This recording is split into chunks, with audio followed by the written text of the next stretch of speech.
Mirëmëngjesit të nderuar teleshikues të Drita Televizion, do të jemi së bashku në emisionin What Happened Today, çfarë ka ndodhur sot. Data sot shënon 29 nëntor dhe stafi i Drita Televizion uron të gjithë shqiptarët gëzuar ditën e çlirimit të Shqipërisë. Ndërkohë, ne kemi përgatitur disa informacione në lidhje me ngjarjet më kryesore që kanë ndodhur në këtë datë, ku ju ftoj që t'i ndiqni. 29 nëntori është dita 333 e kalendarit gregorian. Kështu që deri në fund të vitit kanë mbetur edhe 32 ditë.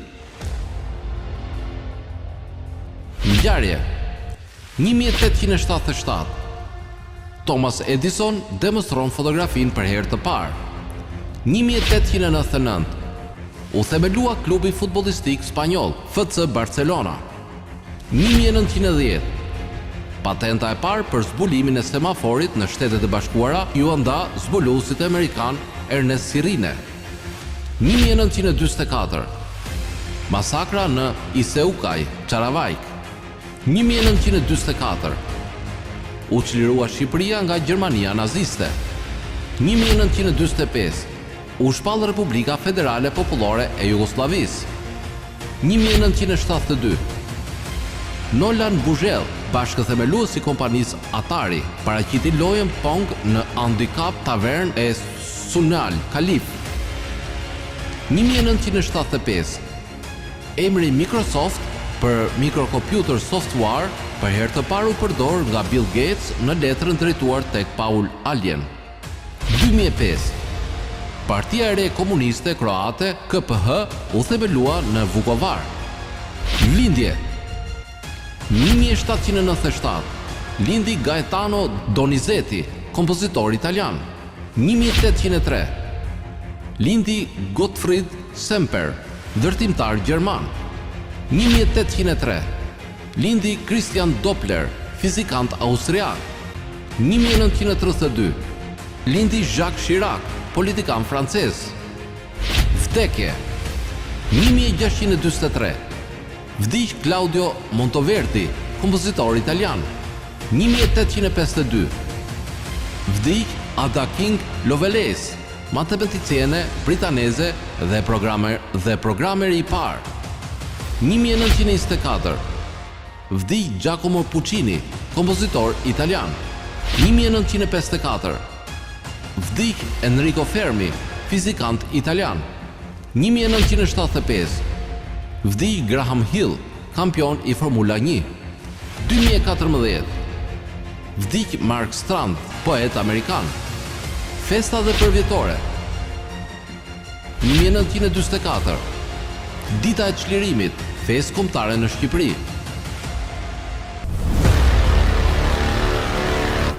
Data 29 nëntor përjetoi edhe humbje që tronditën botën. Në vitin 1268, Kisha Katolike humbi Papa Klementin e IV, një udhëheqës që la pas një trashëgimi të veçantë fetare dhe po ashtu politike. Në vitin 1780, vdiq Maria Tereza e Austrisë, perandëreshe e madhe që forcoi Habsburgët dhe ndikoi ndjeshëm në Europën e shekullit të 18. Giacomo Puccini, meshtri i operas italiane, mbylli sytë përgjithmonë në vitin 1924, duke lënë pas vepra si La Bohème dhe Tosca, që emocionojnë ende miliona njerëz. Në vitin 1986, bota e artit humbi Cary Grant, ylli e Hollywoodit që shëndriti ekranet me hijeshin dhe talentin e tij.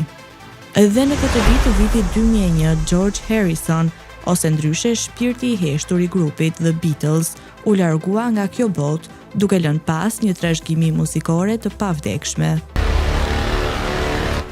Mushkonjat përdorin receptor shumë të ndjeshëm për të ndjekur dioksidin e karbonit që nxjerrin gjatë frymarrjes, por jo vetëm kaq, ato preferojnë njerëzit që prodhojnë më shumë acid laktik, një kimikat që çlirohet nga lëkura gjatë djersitjes.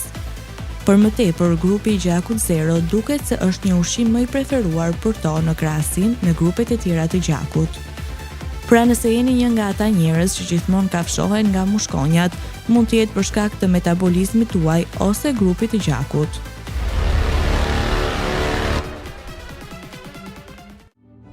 Tani do të kalojmë në rubrikën Ne dhe Shëndeti. Fruti që kam përzgjedhur për sot janë gështenjat. Fruti i gështenjës, krahasuar me frutat e pemëve të tjera, ka disa vlera ushqimore dhe shëndetësore më të veçanta. Ai është i pasur në sheqer, fibra, nishteste, vitamina, element gjurmë, yndyrë, proteina, minerale dhe kalori në sasi të mëdha. Ka sasi të lartë të mineraleve, sidomos kalium, fosfor, squfur, magnez, klor, kalcium, hekur, sodium dhe vitamina C, B1, B2. Fruti i gështenjës zotëron energji, minerale për muskujt dhe është antiseptik dhe antianemik. Vlerat shëndetësore dhe kurative të frutit të gështenjës. Fruti i gështenjës është i tretshëm dhe rekomandohet në rastet e anemisë dhe humbjes së oreksit, për shkak të sasisë së lartë të fibrave, të cilat janë funksionale dhe shumë të dobishme, dhe rekomandohet për dietë pasi ky frut parandalon çrregullimet gastrointestinale, duke përshpejtuar lëvizjen e substancave në zorr. Për shkak të sasisë së lartë të karbohidrateve, kanë veti energjetike dhe për këtë arsye janë shumë efektiv në rastet në dobësi të përgjithshme fizike dhe luftojnë stresin. Prania e acidit folik që ka fruti i gështenjës rekomandohet edhe në rastet e shtatzanisë për shkak se parandalon fillimin e disa keqformimeve të fetusit. Duke qenë e pasur me minerale, gështenjat janë veçanërisht të përshtatshme për ata që vuajnë nga lodhja kronike, për ata që duhet të rifitojnë forcën e tyre pas gripit dhe për fëmijët dhe të moshuarit. Kaliumi është i dobishëm për të forcuar muskujt, fosfori në formimin e indit nervor, sulfuri është antiseptik dhe dezinfektues, natriumi është i dobishëm për tretje, magnezi për rigjenerimet nervore.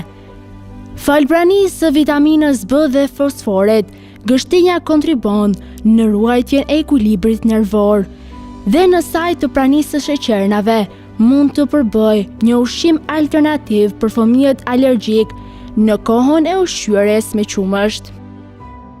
Mangani, fruti i gështenjës, është burim i mirë i manganit dhe ndihmon për të parandaluar dëmet e shkaktuara nga radikalet e lira. Bakri është i nevojshëm për formimin e hemoglobinës dhe të kolagjenit, proteina për strukturën dhe riparimin e indeve në trup. Fosfori është minerali i dytë më i pasur në trup pas kalciumit dhe luan një rol jetik në formimin dhe mirëmbajtjen e eshtrave dhe të dhëmbëve.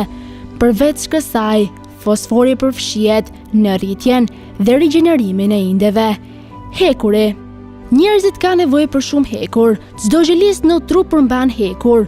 Ky mineral është thelbësor për transformimin dhe transportimin e oksigjenit dhe formimin e qelizave të kuqe të gjakut. Hekuri gjithashtu luan një rol në prodhimin e qelizave të reja. Hekuri i përftuar nga ushqimet bimore është i favorizuar kur përdoret me disa ushqime të pasura me vitaminë C. Vitamina B1 është e nevojshme për prodhimin e energjisë, kryesisht nga karbohidratet. Ajo gjithashtu merr pjesë në transmetimin e impulseve nervore dhe nxit rritje normale. Gështenja është një burim i vitaminës C. Roli i vitaminës C në trup shkon përtej vetisë së saj si antioksidant. Ajo gjithashtu kontribon në eshtra, kërce, dhëmb dhe mishtrat e dhëmbëve. Përveç kësaj, mbron nga infeksionet dhe bën thithjen e hekurit, gabimet dhe përshpejton shërimin nga sëmundje të ndryshme. Territori shqiptar për datën 29 nëntor 2025 do të jetë në ndikimin e masave ajrore të ftohta dhe të lagështa, duke sjellë mot me vranësira të dendura, reshje shiu në zonat e ulta dhe reshje dëbore në verilindje dhe juglindje. Paraditja do të sjellë reshje bore në verilindje, ndërsa pjesa tjetër e vendit paraqitet me vranësira dhe reshje të dobëta shiu. Pasditja sjell përmirësim të lehtë në Bregdet, ndërsa zonat malore mbeten me reshje të dobëta dëbore. Temperatura minimale pritet të zbresë deri në 1 gradë Celsius, ndërsa ajo maksimale të arrijë deri në 15 gradë Celsius në zonat jugperëndimore. Gjatë ditës priten rreth 1 deri në 2 orë diell, kryesisht në zonat bregdetare. Era do të fryjë nga drejtimi veriperëndim me shpejtësi 3 deri në 5 metra për sekond, ndërsa për gjatë Bregdetit deri në 6 metra për sekond. Deti do të ketë dallgëzim të ulët rreth 1 deri në 2 ballë. Indeksi ultraviolet për Tiranën më 29 nëntor 2025 pritet të jetë i ulët rreth 1. Sipas burimeve astronomike, lindja e diellit në Tiranë më 29 nëntor do të jetë në orën 6:38, ndërsa perëndimi në orën 16:20. Temperaturat minimale dhe maksimale për disa qytete kryesore të Shqipërisë do të jenë si më poshtë. Shkodër 6 deri në 11 gradë Celsius. Kukës 3 deri në 5 gradë Celsius. Peshkopi 1 deri në 5 gradë Celsius. Tiranë 8 deri në 11 gradë Celsius. Durrës 10 deri në 13 gradë Celsius. Kavaj 8 deri në 12 gradë Celsius. Elbasan 7 deri në 11 gradë Celsius. Berat 7 deri në 11 gradë Celsius. Korçë 2 deri në 6 gradë Celsius. Vlorë 10 deri në 13 gradë Celsius. Gjirokastër 6 deri në 10 gradë Celsius. Sarand 10 deri në 15 gradë Celsius. Tani ju ftoj të ndiqni parashikimin e motit për territorin e Kosovës. Territori i Kosovës për datën 29 nëntor 2025 do të jetë në ndikimin e masave ajrore të ftohta dhe të thata, duke sjellë mot kryesisht të vranët me intervale kthjellimesh si dhe temperatura të ulëta gjatë gjithë ditës. Paraditja do të jetë me vranësira të lehta në shumë zona, ndërsa pasditja sjell mot të qëndrueshëm pa rreshje në të gjithë territorinë. Temperatura minimale pritet të zbresë deri në -2 gradë Celsius, ndërsa ajo maksimale të arrijë deri në 6 gradë Celsius në jugperëndim të vendit. Era do të fryejë lehtë nga drejtimi verilindje me shpejtësi 1 deri në 3 metra për sekond. Indeksi ultraviolet për Prishtinën më 29 nëntor 2025 pritet të jetë i ulët rreth 1. Sipas burimeve astronomike, lindja e diellit në Prishtinë më 29 nëntor do të jetë në orën 6:36, ndërsa perëndimi në orën 16:11. Temperaturat minimale dhe maksimale për disa qytete kryesore të Kosovës do të jenë si më poshtë. Mitrovica 0 deri në 3 gradë Celsius. Podujev -1 deri në 1 gradë Celsius. Skënderaj -2 deri në 3 gradë Celsius. Pej 1 deri në 5 gradë Celsius. Prishtinë -2 deri në 1 gradë Celsius. Gjakov 2 deri në 6 gradë Celsius. Malishev -1 deri në 4 gradë Celsius. Gjilan -1 deri në 2 gradë Celsius. Ferizaj -1 deri në 2 gradë Celsius.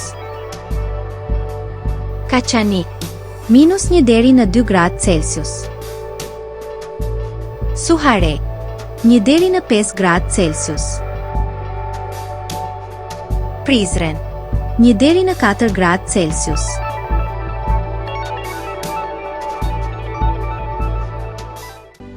Të nderuar teleshikues të Drita Televizion, kishë gjithçka përgatitur në këtë emision. Ndërkohë, ju mund ta gjeni Drita Televizion në rrjetet sociale RTV Drita, Drita Televizion dhe Drita TV Kavaj. Ndërkohë, nëse dëshironi ta shikoni live Drita Televizion, mjafton të klikoni në web drita.tv. Kishë gjithçka përgatitur në këtë emision, ndërkohë ju ftoj që të ndiqni programacionin në vijim të Drita Televizion.